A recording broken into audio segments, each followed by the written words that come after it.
Hello everyone! Magandang araw! Bali nga itong video na ito ay kuha pa noong nakaraang taon. Oo, you heard it right, noong nakaraang taon pa. Natagalan na nga lang i-upload dahil hindi nga ako nagkaroon ng time. Syempre, nanganak muna ako at nangitlog. Sa mga di nga pala nakakaalam at syempre wala nga naman nakakaalam, ito nga pala ay second push gift sa akin ng aking mister. Gusto ko lang i-flex dahil siya nga ay nagbigay na ito.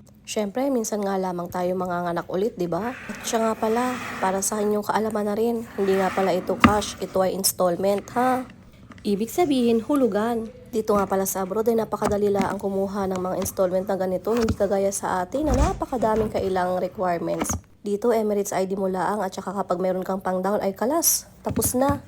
Pwede mo lang itakbo. Iuwi ang unit. Binuksan ko na ang iPhone 17 Pro Max natin, mga guys. So, ayan nga, sa box ng iPhone 17 Pro Max natin guys ay may kasama ng charger wire. So, yung cable ay bibilhin mo ng separate at pati ang ibang accessories kung gusto mo pa ng headset.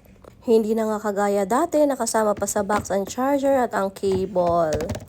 Guys, at habang bino-voice out ko nga pala ito, ako natatawa talaga sa sarili ko. Dahil para ako nag-ASMR ba? Patapik-tapik, ganyan. Hindi na lang ituloy-tuloy lang video. Maya-maya pa nga iiyak na rin yung anak ko sa likod sa background. Kaya naman ako ay sobra talaga nagmamadali dito. At sa totoong buhay nga ay meron bang fake na buhay, ay ako talaga ay walang time mag-video nito kaya minadali ko lang ito. At baka nga mamaya ay lalabas na yung maiingay yung aking panganay at saka yung tatay niya ay magbubunga nga na naman yun sa akin. Charot lang. Ay siya, ito ang video na ito itatapusin ko na nang magamit ko na itong iPhone 17 Pro Max. Bye-bye! Pa-like and subscribe na din please!